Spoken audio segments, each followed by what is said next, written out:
Quand une civilisation atteint la fin de son cycle, lorsqu'il y a un grand changement, soit à une échelle mondiale ou à une échelle locale, il y a un très grand nombre d'âmes qui veulent se réincarner rapidement. Ils attendent en ligne, sont pressés. Ils n'ont pas eu le temps de perdre cette mémoire antérieure.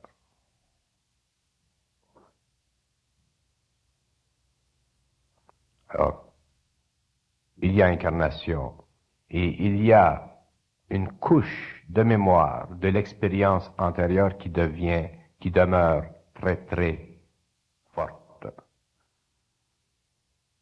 Et cette mémoire agit comme catalyseur à tous les niveaux des principes humains, de sorte qu'éventuellement, l'homme ou la femme ont des activités humaines, sexuelles ou artistiques, ou au niveau de la personnalité, que l'on appelle homosexuels. Je ne peux pas dire que leur vie est normale, mais je ne peux pas dire non plus que ces gens-là sont anormaux. Ça fait partie du phénomène cosmique sur notre planète. C'est à l'homme, d'ailleurs c'est ce qui se produit aujourd'hui, ces gens-là peuvent un petit peu plus respirer qu'avant. Aucun homme n'a le droit de juger pour des raisons sociales ou ecclésiastiques ces individus-là sur un plan personnel. Il y a de ces individus qui sont absolument extraordinaires,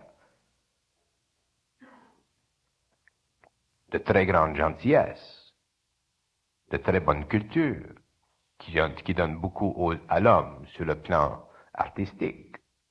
On ne parle jamais de ces gens-là. On parle des autres. Mais les autres sont justement ceux qui ont le besoin de plus d'aide. Mais il ne faut pas devenir non plus sociologue missionnaire. Moi, je refuse d'être pris entre le jugement de la société sur une situation et ce que je sais de cette situation sur un plan cosmique. C'est pour ça que très souvent, je ne parle pas de certaines choses en public. Ce n'est pas de mes affaires. J'essaie simplement d'établir un point de référence pour des gens qui essaient de comprendre des aspects un peu voilés, un peu ténébreux de ce fameux phénomène pour leur relaxer l'esprit.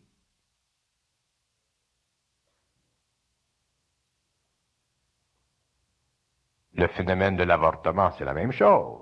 Je ne peux pas prendre de position sociale sur l'avortement. Je peux parler en conférence de certaines choses comme ça, c'est-à-dire dans des séminaires. Mais dans le public, je ne peux pas faire ça. Je n'ai pas le droit de faire ça. De quelle autorité je parlerai comme ça? La société ne m'a pas conféré d'autorité.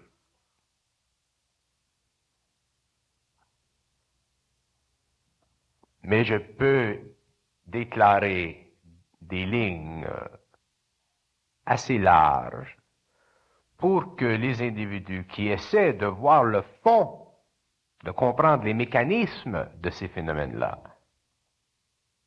pour leur permettre au moins d'alléger souvent la question philosophique qui se rattache à ces phénomènes, ce que je fais. L'homosexualité est un phénomène cosmique qui se produit à la fin d'une civilisation. Quand Cortés est arrivé ici à Mexico, c'était la même chose. C'était la débandade.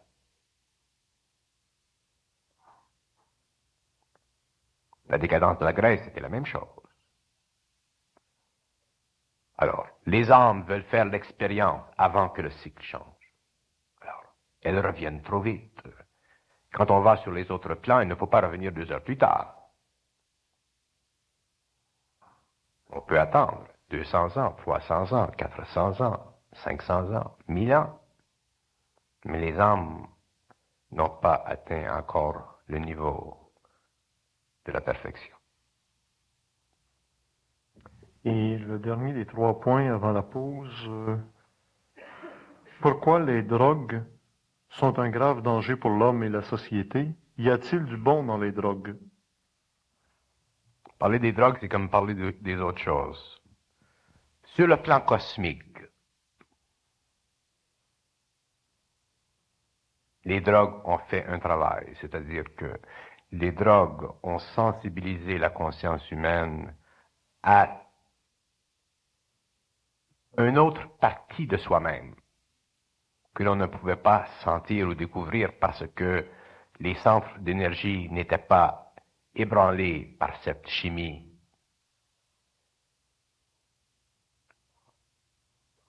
Ça sert au plan de l'évolution. Sur le plan cosmique, il y a une évolution. La nouvelle génération a été sensibilisée par ces effets-là, de sorte qu'aujourd'hui, elle ne pense pas, elle n'a pas les mêmes sentiments envers la société, envers l'ordre établi qu'elle avait avant. Ça, c'est un aspect positif. Mais sur le plan humain, la drogue fait partie des influences arimaniennes chez l'homme. La drogue détruit la volonté. Elle affecte le corps astral. Elle change la capacité chez l'individu de rétablir inconsciemment son rythme de vie à perfection.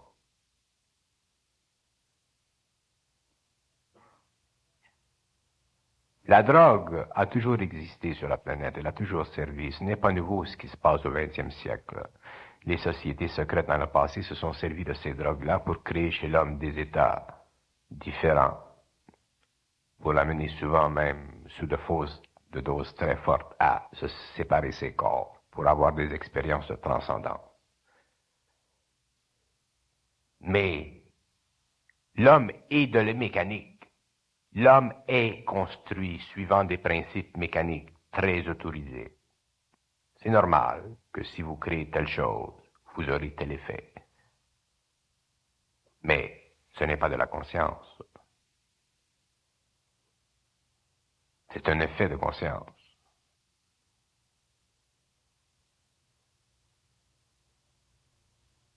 Un homme qui prend de la drogue ne peut pas entrer en contact avec le supramental. C'est contre les lois de ces hiérarchies. Mais il peut entrer en contact avec des formes d'intelligence sur d'autres plans, qui ne sont pas toujours les plus plaisantes.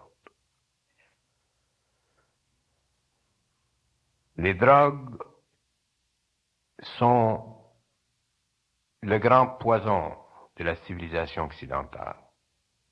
Mais l'effet est tellement surprenant pour l'esprit humain, parce que l'esprit humain est toujours en quête de connaître, est toujours en quête de savoir,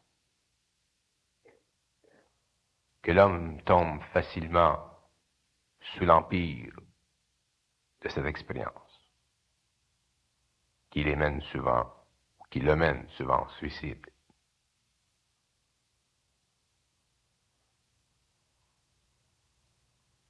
Les drogues font partie des influences négatives chez la civilisation.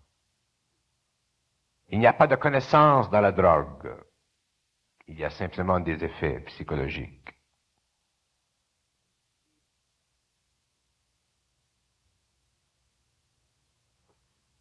C'est un amusement, c'est un amuse-gueule, c'est un amuse-esprit. Le chemin de la drogue mène à l'illusion, à toutes sortes, à toute forme d'illusion, qui pour l'homme peuvent être plaisantes, je l'admets.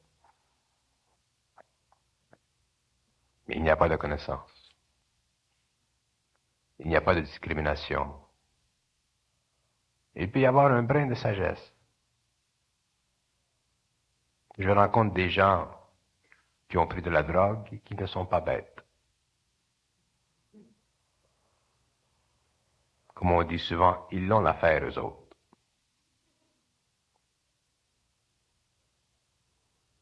Peine saisie, ne casse pas la tête.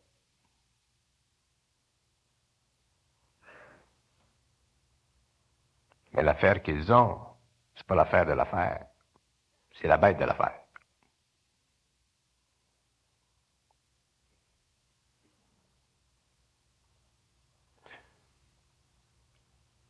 Voilà 10 ans, les drogues, c'était le nouveau paradis, mais aujourd'hui, les gens commencent à s'apercevoir par eux-mêmes que, à toute chose, il y a une fin. Qu'est-ce que surhomme dans la bouche de Bernard? Qu'est-ce que ça signifie? Bon. Le surhomme, c'est l'homme nouveau. C'est l'homme qui verra dans l'éthérique. C'est l'homme qui aura la faculté de se servir de ses pouvoirs internes. C'est l'homme qui aura la clairvoyance. C'est l'homme qui aura la voyance. C'est l'homme qui pourra guérir. C'est l'homme qui pourra se servir des effluves de son corps éthérique à volonté. C'est l'homme qui pourra communiquer télépathiquement avec des extraterrestres à volonté. C'est l'homme qui aura accès totalement à sa mémoire. Alors, c'est l'homme de la sixième race. C'est l'homme nouveau. L'invasion des intelligences plutoniennes servirait-elle à renforcer la volonté du surhomme humain? Si oui, pourquoi? Bon, les intelligences plutoniennes sont des intelligences invisibles qui vivent sur cette planète-là. Ce sont des intelligences retardataires qui ont évolué jusqu'à un certain point, mais qui n'ont pas été capables de se couper de leur relation cosmique avec les forces, ce qu'on appelle les forces lucifériennes ou les forces sataniques ou les forces arimaniennes. Ce sont des intelligences faibles. Et qu'est-ce que c'était la question? L'invasion des intelligences plutoniennes servirait-elle à renforcer la volonté du surhomme humain? Et lorsque l'homme aura découvert en lui le centre de lui-même, autrement dit, lorsque l'homme sera totalement homme, c'est-à-dire que lorsque l'homme sera surhomme, lorsque l'homme n'aura en lui aucune faiblesse, lorsque l'homme aura en lui la connaissance totale, lorsqu'il aura la maîtrise de ses émotions, lorsqu'il aura le pouvoir sur son corps éthérique, lorsqu'il aura le pouvoir sur la matière, lorsqu'il aura accès aux archives, autrement dit, lorsque l'homme sera maître de sa destinée, maître de sa civilisation, à ce moment-là, il se produira, à cause de son expérience, des conflits d'agression entre lui et les intelligences plutoniennes. Et comme l'homme saura qu'il est totalement invincible et indivisible, le contact avec ces intelligences plutoniennes-là renforcera une partie de son être qui est directement liée à la galaxie auquel il appartient. L'homme appartient à une galaxie. Quand je dis l'homme, là, je dis les terrestres appartiennent à une galaxie. Je ne dis pas la Voie lactée.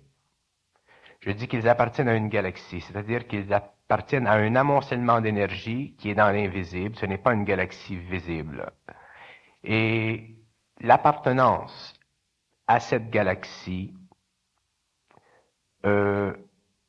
devra éventuellement forcer l'homme, le forcer à établir son contrôle, sa conquête sur toutes les forces invisibles qu'il retrouve à différentes échelles dans son système solaire. L'homme doit devenir roi dans le système solaire.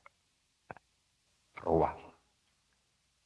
Lorsque l'homme sera roi dans le système solaire, à ce moment-là, ce système-là sera automatiquement en relation avec d'autres systèmes extérieurs à lui-même et la loi qui est communale dans cette galaxie pourra être établie ici. Mais l'homme devra être capable, dans ce processus-là, d'établir les normes de son pouvoir. Les normes de son pouvoir sont multiples. La condition de son gouvernement, les lois de son gouvernement, je parle du gouvernement invisible,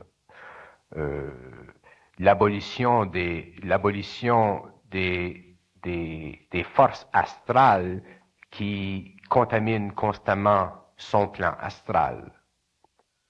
Alors, dans ces normes gouvernementales invisibles-là, l'homme atteindra un point dans son évolution où il pourra totalement faire de la planète ce qu'il veut sans qu'il y ait interférence. Alors là, sa collusion avec ces intelligences-là qui ne veulent pas ça, fera de lui un être très puissant. Mais puissant cosmiquement parlant, c'est-à-dire qu'il amènera sur le plan humain ici l'application de la loi. L'homme sera la manifestation de la loi cosmique et il n'y aura aucune puissance pour empêcher ce mouvement-là. Ces êtres serviront à ce processus. Une question étrange, il en est une. L'homme était-il sur la Terre avant l'avènement des races humaines? Bon. L'homme, qu'est-ce que c'est un homme? Quand est-ce que l'homme devient homme?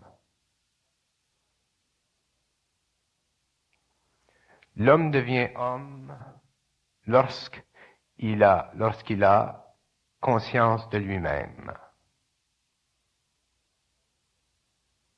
Si l'homme n'a pas conscience de lui-même, il n'est pas homme, parce que il est incapable de se servir lui-même de la matière. Lorsque l'homme est capable de se servir lui-même de la matière, il commence son exercice général dans le développement de son intelligence. À ce moment-là, il lui est permis de renforcer les liens de sa genèse avec d'autres prototypes génétiques qui peuvent venir de la galaxie. À ce moment-là, il y a une rencontre, il y a une transmutation qui se fait et l'homme, à ce moment-là, produit des races. Alors, avant cette période-là, il y a des prototypes humains qui servent simplement à permettre la fondation de la race humaine. Ce sont des prototypes humains comme les Australopithèciens africains. Ce sont des prototypes humains. Mais ce ne sont pas des êtres qui résultent d'une connexion cosmique entre l'homme et les civilisations avancées. Autrement dit, il n'y a pas le phénomène de la race. Avant cette période-là, dans les temps éloignés, il y a un phénomène de ramification. On voit des liens qui se développent entre un type homonoïde et d'autres, mais à un certain point, il n'y a plus de connexion. Il y a ce qu'on appelle un missing link. Alors, qu'est-ce que c'est ce missing link-là? C'est ce stage où l'homme est entré en contact avec des civilisations supérieures. Alors, la transmutation énergétique est tellement puissante que les liens génétiques sont brisés, qu'une nouvelle organisation génétique se fait, et l'homme qui vient, l'homme racial qui vient après, dévie légèrement de celui qui venait avant, mais dévie suffisamment pour qu'il n'y ait plus de rappel historique. C'est pour ça que les scientifiques n'ont plus jamais découvrir le missing link. Tant qu'ils ne comprendront pas occultement les lois de l'évolution humaine telles qu'elles sont perçues par l'homme lorsqu'il a contact avec la mémoire. Le missing link, c'est celui qu'on appelle le chaînon manquant. Les luttes entre l'homme et l'esprit deviendront-elles de plus en plus aiguës? Les luttes entre l'homme et l'esprit vont devenir de plus en plus difficiles parce que l'homme va perdre de plus en plus le pouvoir de son autonomie au niveau de sa personnalité.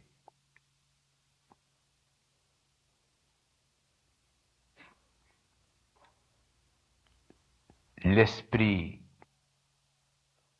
cherche à dominer l'homme. L'esprit, certains esprits, certaines intelligences veulent retarder l'évolution de l'homme. Ça fait partie de leur plan.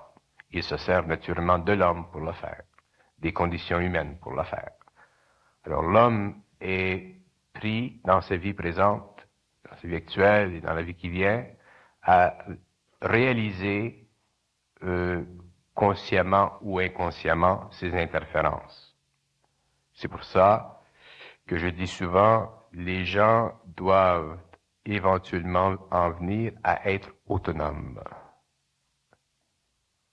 à pouvoir agir suivant eux intérieurement.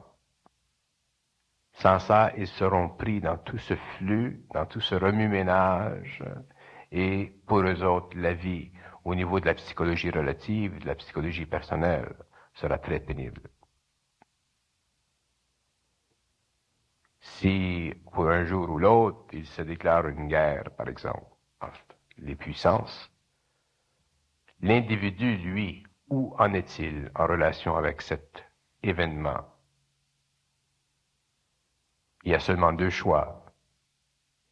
Soit suivre le courant de pensée générale, ou être assez développé intérieurement pour suivre ce qu'il reçoit intérieurement. C'est ce qu'il reçoit intérieurement qui l'amènera à la liberté de ce conflit, qui l'amènera à éventuellement retrouver la paix qui a été détruite par ce conflit. Le contact avec les intelligences des autres plans est essentiel. Je le souligne, aujourd'hui vous le voyez peut-être comme ça, mais dans 10 ans, dans 15 ans, vous verrez que le contact avec soi-même, si vous voulez, est essentiel. C'est la survie de l'homme. C'est essentiel. On ne peut plus se laisser leurrer. À tous les niveaux.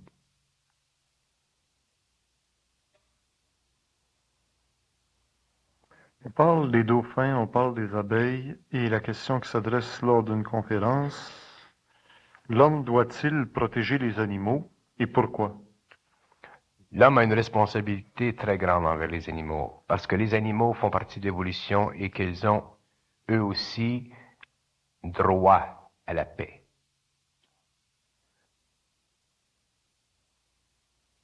Ils ont droit à la paix. L'homme trouble leur paix. L'homme les détruit pour rien. L'homme devient responsable karmiquement du sort qui est donné aux animaux. Au niveau de l'évolution, les règnes engendrent des règnes. Le minéral donne naissance à la plante donne naissance à l'animal donne naissance à l'homme donne naissance au surhomme. Sans l'homme, le surhomme est impossible. Sans l'animal, l'homme est impossible. Sans la plante, l'animal est impossible. Sans le minéral, la plante est impossible. Sur le plan cosmique, ces liens ne doivent pas être brisés. S'ils sont brisés par l'homme à cause de sa folie, il devra payer. Comme il va payer au niveau de la pollution.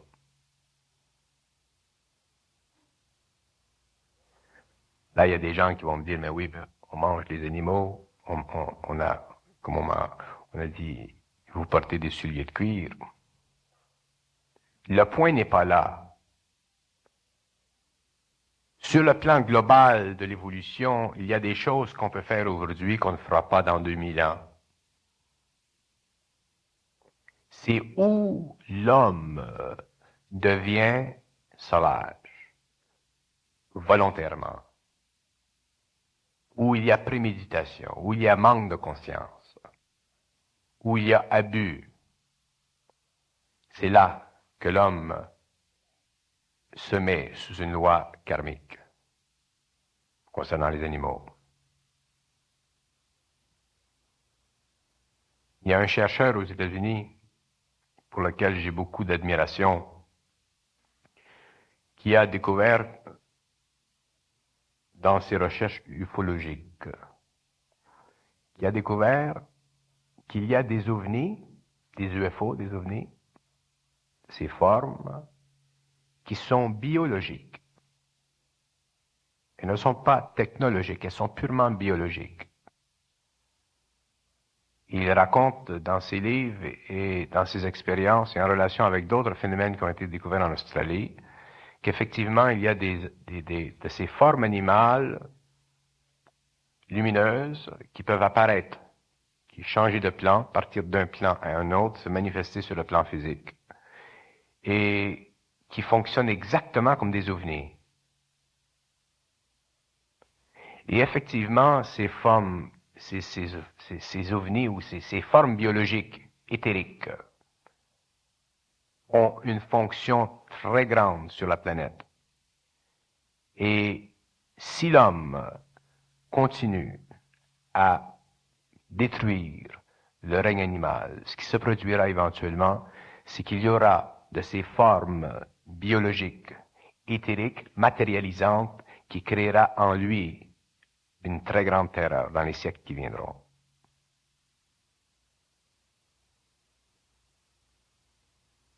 Et il aura beaucoup de difficultés à les détruire parce que ces intelligences, ces formes biologiques sont manipulées par des intelligences très évoluées, à un tel point que ces animaux-là, ces formes animales biologiques-là, sont presque humaines.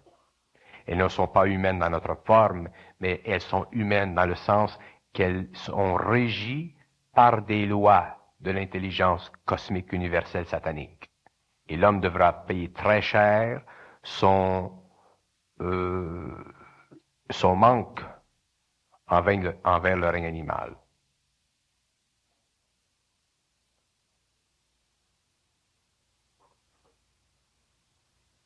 Il a vu dans une expérience où cette forme biologique-là descendait sur une mesa dans le Nouveau-Mexique. Elle était comme blessée. Et ensuite, une autre forme est apparue au-dessus d'elle, l'a irradiée, ils se sont fondus dans une même lumière et ils ont disparu. Alors, ces formes biologiques-là, qui ne sont pas connues encore de l'homme, c'est-à-dire qu'elles n'ont pas été étudiées, même occultement, ces formes-là deviendront très dangereuses et elles résulteront justement du fait que l'homme n'aura pas aidé à l'évolution des animaux. Les animaux sont très près de nous, très près de nous. Ce que je ne comprends pas, c'est que les gens tombent en panne devant une plante, devant un minéral, et lorsqu'il s'agit d'animaux, ils agissent comme des sauvages. Ils ont un amour esthétique pour les plantes, pour les roses, pour toutes sortes de plantes, mais en ce qui concerne les animaux, ils n'ont aucun sentiment. C'est une déformation de l'homme. L'homme devrait pouvoir voir dans l'animal, le moindre animal, de la conscience. Il y a dans ces animaux de la conscience. Un jour, l'homme aura contact direct avec les animaux, mais ce n'est pas arrivé. L'âme. Tous les hommes ont-ils une âme? L'âme peut-elle être détruite? Et par extension, peut-être avec ce que vous venez de dire, est-ce que les animaux ont une âme? Les animaux ont une âme, mais c'est une âme collective. Ce n'est pas une âme individuelle. C'est la différence entre les animaux et l'homme. Ils ont une âme collective qui évolue comme la nôtre.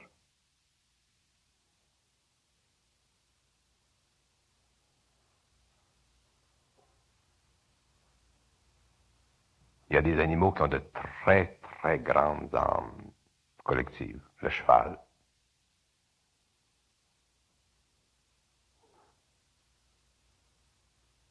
Si je vous disais même que le cheval a servi dans l'évolution de l'homme pour créer la matière fondamentale qui a servi à la construction de son corps mental. Pour eux, le mal est aussi grand que pour nous la lumière. Pour eux, les forces sataniques sont aussi importantes, aussi imposantes, aussi belles que pour nous, les autres. lorsque ces êtres viennent dans des scénarios, dans des schémas d'incarnation, ils peuvent créer énormément de mal. Mais les intelligences cosmiques sont extrêmement patientes dans le jugement d'une âme. C'est très long avant que le concile décide de dénier à une âme le pouvoir de se reconstruire en mémoire. Mais lorsqu'il a été enlevé à l'âme le pouvoir de reconstruire sa mémoire, elle est détruite. Et à ce moment-là, elle ne sert plus. Alors, il y a des lois dans le cosmos qui permettent la destruction totale d'une âme. Mais quand ça se produit, c'est parce que cette âme-là ne peut plus évoluer.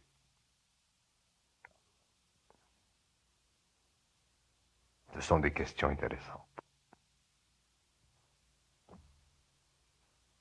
L'âme peut-elle influencer l'ego de l'homme?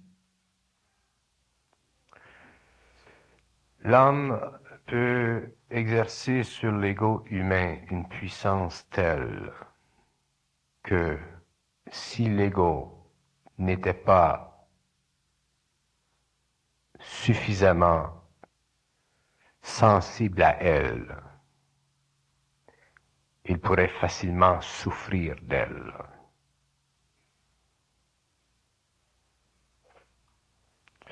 L'âme, c'est l'énergie primordiale qui donne à l'ego tout ce qu'il a de besoin pour évoluer. Et de là, à cause de l'expérience de l'ego qui devient de la mémoire, permet à l'âme d'évoluer. Mais l'âme, elle, est intransigeante. L'âme est intransigeante. Et c'est justement à cause de son intransigeance que l'ego évolue. Lorsque l'ego, avec l'expérience, devient sensible à l'âme, il évolue avec elle. Au lieu d'être contre elle, il travaille avec elle. Et là, il acquiert une très très grande nobilité. S'il va contre elle, éventuellement, il peut se détruire parce qu'elle a son plan. Alors, l'âme a une puissante influence sur l'ego, mais l'ego ne le réalise pas. C'est souvent lorsque l'ego est arrivé à un certain niveau d'évolution spirituelle qu'il commence à sentir cette âme-là, cette vibration. Et dans les premiers mouvements de cette âme à travers l'ego, mais il y a la fameuse phase spirituelle où l'ego veut se dévêtir de tout, il veut être spirituel, totalement spirituel, il veut être non matériel. Ça, c'est parce que l'ego n'a pas encore compris la discrimination, le discernement. Il est simplement sous l'empire vibratoire de l'âme.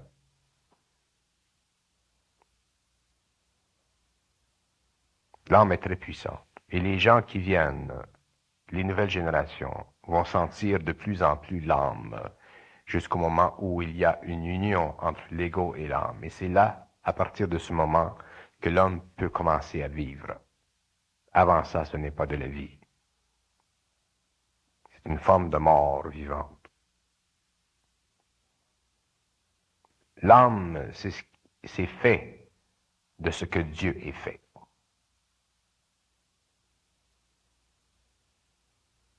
Et ça évolue, et ça évolue, et ça évolue, et ça évolue.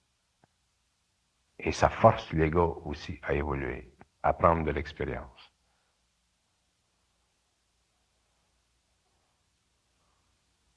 Il faut en arriver à sentir cette vibration. Si on ne la sent pas, si on vit en dehors de cette vibration, on vit une vie totalement matérielle. Ça va bien tant que ça va bien, mais si ça va mal, ça va mal. On vit dans l'inquiétude. Même si on a beaucoup d'argent, on vit dans l'inquiétude de la mort. On vit dans l'inquiétude de quelque chose. Du stock market, ou je sais pas. L'homme peut-il vivre conséquemment sans le concept de l'âme? Oui, oui. L'homme peut vivre conséquemment sans le concept de l'âme. Seulement que ce qui détermine l'évolution, ce n'est pas une vie, c'est plusieurs vies. Éventuellement, l'homme en viendra à reconnaître l'existence de l'âme à un niveau quelconque de sa définition. Mais à un moment ou l'autre, si l'homme ne reconnaît pas dans une vie le cosmique en lui, il le reconnaîtra éventuellement. Ça fait partie de l'évolution. On peut être détaché du cosmos pendant quelques vies. Après un certain nombre de vies, après une certaine évolution, ça nous rattrape. Et ça nous rattrape toujours dans des grandes fins de cycle, comme ce qui se produit présentement. Lorsque tout va mal. Quand ça va bien, ça va bien. Quand l'homme construit, il y a une élégance dans la société. La science devient noble, la philosophie devient grandiose, la psychologie devient exquise. Mais quand les systèmes qui, il y a 3, 4, 5, 10 générations, commencent à s'effriter, que là on dit, ah, la science, ça nous a promis le paradis, on a fini avec un enfer. La psychologie nous a promis la science de l'âme et on a fini par des psychologues qui se suicident. Quand la philosophie nous a promis des systèmes totalement unifiés et qu'on arrive à un certain âge et qu'on s'aperçoit que tel philosophe est totalement déprimé, mais qu'est-ce que vous voulez que les gens fassent? On perd la foi dans les systèmes. Là, il y a un changement. Et c'est là qu'on devient conscient de cette chose en dedans qu'on appelle l'âme.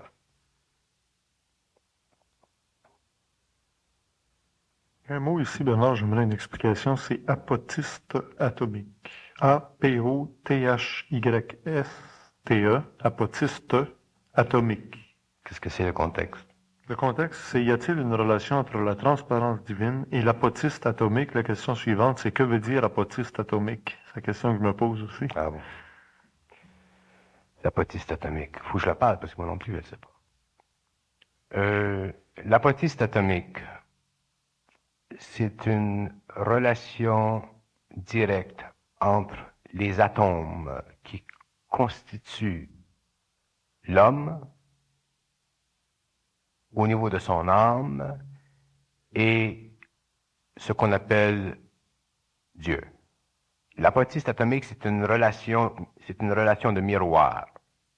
Quand on dit par exemple que l'âme est parfaite, qu'elle est divine, c'est qu'il est construit, atomiquement parlant, dans cette âme-là, des rapports d'énergie qui sont les mêmes que ceux que l'on connaît dans ce qu'on appelle Dieu. Ces rapports d'énergie font partie de la structure de l'âme et ils font partie d'un atome. Le mot apotiste atomique veut dire le rappel qu'il y a entre la structure atomique de l'âme et la structure fondamentale de toute énergie qui est divine. C'est un mot qui n'a de valeur que dans le sens qu'on peut le comprendre sur le plan d'une métaphysique supramentale, mais sur un plan purement humain, philosophique, psychologique, je n'y vois aucune importance. Tout ce qui ressort de ça, ce qu'on me dit, c'est que ce qui ressort de ce terme qui est important, c'est qu'il y a un rapport de reflet entre la nature de l'âme et ce qu'on appelle, nous, les hommes, Dieu. Il y a un rapport quelque part étroit entre ces deux essences-là. Ça, c'est l'apotiste atomique. Et ce rapport, il s'établit au niveau de l'atome. Pas nécessairement l'atome dans le sens qu'on le conçoit scientifiquement, mais l'atome dans son sens réel. Est-ce qu'on peut avoir une explication sur la différence entre l'atome qu'on conçoit scientifiquement et l'atome qu'on conçoit? Oui. Scientifiquement, on a tendance à construire l'atome comme étant un système solaire. Ça nous facilite la vision matérielle de l'atome pour établir des paramètres de construction. Mais l'atome, vu d'un autre plan, est constitué comme un cœur. Elle a un peu la forme d'un cœur. Elle n'est pas comme un cœur directement, mais c'est une forme qui tend à creuser en haut ici. Et il y a un centre d'énergie qui part du haut, si vous voulez, vers le bas, qui est un pôle positif et un pôle négatif. Et autour de cette couronne de lumière-là, qui est effectivement l'atome, il y a un courant d'énergie cosmique qui passe et qui donne à l'atome son son. Alors, dans l'âge nouveau, l'homme pourra, avec son mental, connaître le son de l'atome, comme un atome de fer, par exemple, a un son. Et il pourra changer le son de cet atome-là et transmuter l'atome de fer dans un autre atome et créer des atomes nouveaux, mais sans passer par la fusion et la fission. Que veut-on dire par au début des temps? Au début des temps veut dire en cette période de temps où l'homme était incapable de se connaître lui-même. Lorsque l'homme peut se connaître lui-même, il n'a plus besoin de points de référence temporels pour constituer sa mémoire. Sa mémoire est globale. Elle est totale. Elle peut aller très loin dans le passé ou aller très loin dans l'avenir. Mais lorsque l'homme a perdu cette conscience, il se situe catégoriquement au début des temps. Au début des temps veut dire où l'homme a ce temps-là, où l'homme a perdu la connaissance de lui-même. C'est réellement philosophiquement, ce n'est pas un jeu de mots. C'est un paramètre temporel. Mais sur le plan cosmique, au début des temps, n'a aucune signification parce que ça n'existe pas. Mais ça existe psychologiquement ou philosophiquement parce que l'homme a perdu la mémoire de son temps. Alors, là où il va le plus loin dans le passé, il n'y a que nuages, il n'y a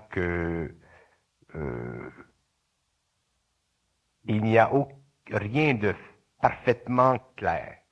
Il faut qu'il ait accès à sa mémoire pour retrouver tout ce qui était là. Et à ce moment-là, il n'y a plus de au début des temps, parce que tout ça, ça se rapporte à une série d'événements et de phénomènes qui passent de la planète ou du système solaire d'un niveau vibratoire à un autre niveau vibratoire, et l'homme peut se reconstituer, peut se reconnaître, peut se voir dans le processus de la création, jusque dans les plus grands mouvements de la conscience saturnienne,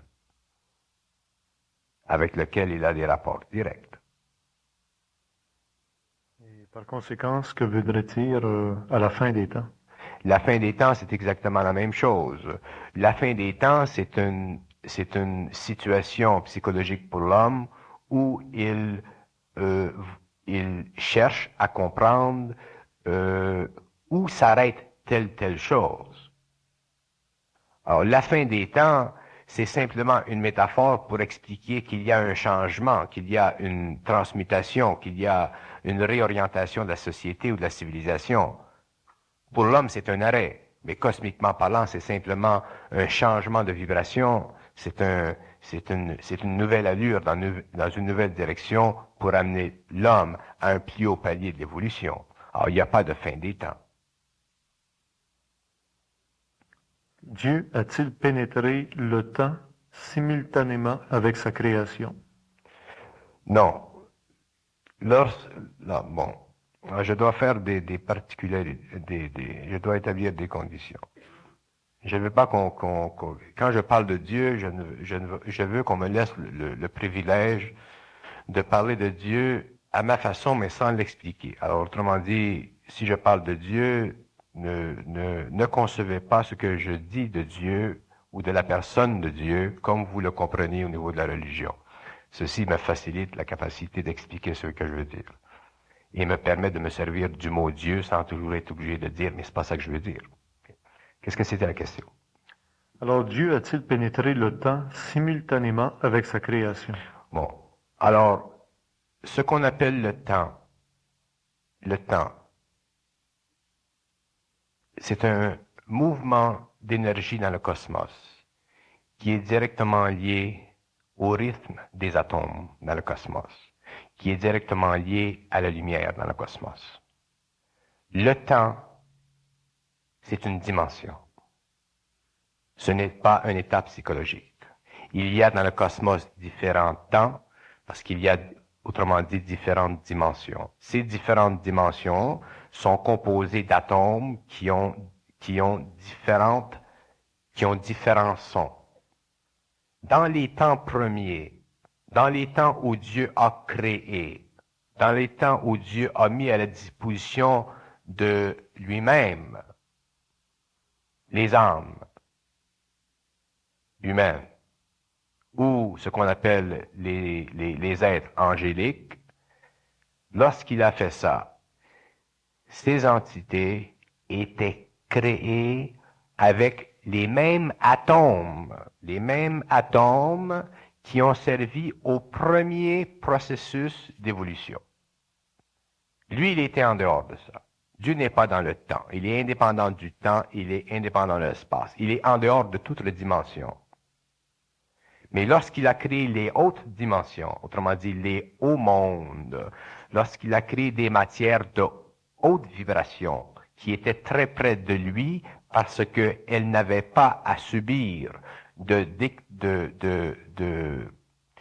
dégradation dans le processus de l'évolution, parce qu'elles étaient établies déjà avant que ce processus-là commence, le temps et ces créations-là étaient établies conjointement. Mais Dieu ne participait pas à ça. Dieu n'a jamais été dans le temps. Le temps devenait une dimension pour ces êtres. Pour nous, l'espace est une dimension. Pour ces êtres, le temps est une dimension. Mais nous, éventuellement, pourrons être libres de l'espace. Ces êtres peuvent, s'ils le veulent, être libres du temps. Mais ils ne peuvent pas être libres du temps et de l'espace en même temps. Soit qu'ils soient libres du temps ou de l'espace. Le seul être dans le cosmos qui est totalement libre du temps et de l'espace à la fois, c'est ce qu'on appelle Dieu. Et la raison pour laquelle il est libre du temps et de l'espace, c'est parce que Dieu n'a jamais été créé. Et la raison pour laquelle Dieu n'a jamais été créé, c'est parce que Dieu n'a jamais été conçu. N'essayez pas de comprendre, prenez seulement la vibration. Dieu n'a jamais été conçu. Et il n'avait jamais été conçu parce qu'il n'y avait jamais de matière suffisamment puissante, haute en vibration avant lui pour servir à modeler sa forme. N'ayant pas de matière, d'atomes suffisamment haute en vibration pour constituer éventuellement une forme, il devenait insuffisant à Dieu de se permettre de retourner dans son temps. Alors, au lieu de retourner dans son temps, qui aurait voulu dire pour lui de ne jamais créer, il a décidé de mettre en action dans un autre temps qui n'était pas le sien, mais celui de ses créations, des atomes qui serviraient au développement de sa forme pour éventuellement permettre le développement d'une constitution génétique dans le cosmos qui devait finir par l'homme tel que nous le connaissons aujourd'hui, mais dont le but de l'évolution n'est pas encore terminé, mais connu des hautes hiérarchies. Parlant des hautes hiérarchies, qui décréta que Lucifer et ses semblables furent relégués aux espaces astraux du cosmos? Ils se sont relégués par eux-mêmes, mais ils ont été forcés d'être relégués par une autre hiérarchie qui était égale en pouvoir de consultation avec eux, mais qui n'était pas égale en pouvoir créatif avec lui. Il y a, les forces lucifériennes ont été reléguées à ce qu'on appelle les espaces sans lumière parce que lorsqu'ils ont commis leur acte de non-service envers la hiérarchie, parce qu'on dit souvent que Lucifer a péché contre Dieu, c'est pas vrai. C'est pas contre Dieu qu'il a péché. C'est contre la hiérarchie, contre la lumière de Dieu.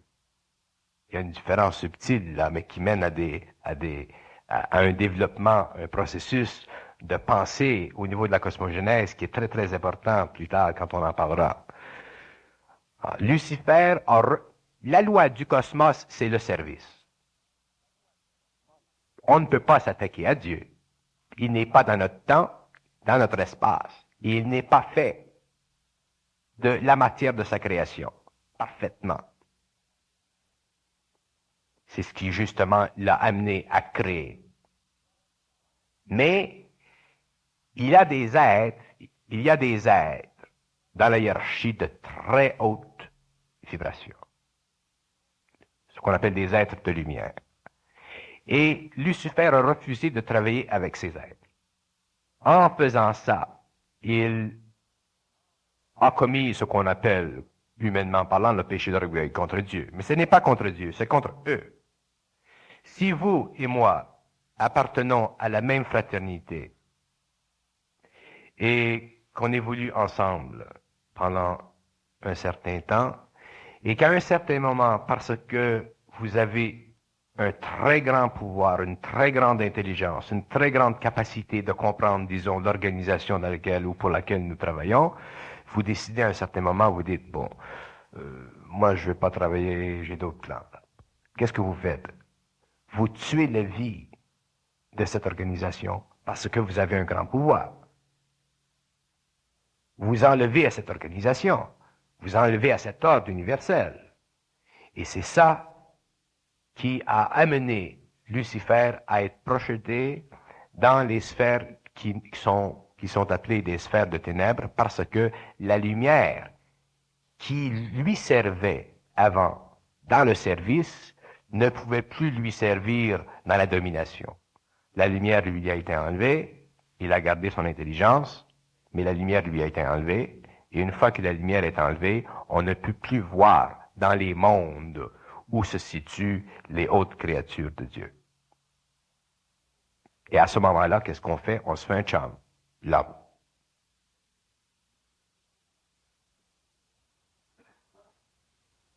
Et on l'embobine avec cette haute intelligence qu'il possède jusqu'au jour où l'homme se réveille et qu'il retourne à la hiérarchie. La rébellion était-elle connue ainsi que ses conséquences pour l'évolution? La rébellion était connue de certains protégés de Dieu, ce qu'on appelle certains protégés de Dieu. Il y a dans les hautes sphères de la hiérarchie des êtres, il n'y en a pas beaucoup, il y en a seulement quelques-uns, des êtres qui ont accès à ce qu'on appelle le devenir. Ce devenir cosmique-là, ce n'est pas un pouvoir de vision dans l'avenir. C'est un pouvoir de précision dans le temps. Et ces êtres-là sont capables de déceler dans le temps, dans certains temps, la position d'un atome. Ils savent, à cause de leur haute vibration, de leur très grande connexion avec l'original, que dans telle partie du cosmos, tel atome est rendu à tel endroit. Et c'est par cette capacité, par ce pouvoir de voyance, qui leur est conféré directement de ce qu'on appelle Dieu, le divin, de cette perfection, qu'ils ont pu connaître les éclats de la rébellion. Les éclats, parce que les éclats de la rébellion sont venus avant la rébellion elle-même. Parce que les éclats étaient déjà enregistrés dans la conscience totale. Mais ils ne pouvaient être perçus par la conscience individuelle collective archangélique que lorsque le mouvement était fait. D'ailleurs, il se produit la même chose chez l'homme. Souvent, on a une intuition de quelque chose, mais c'est simplement quand l'événement se produit qu'on dit, ah, c'était ça. C'était la même chose.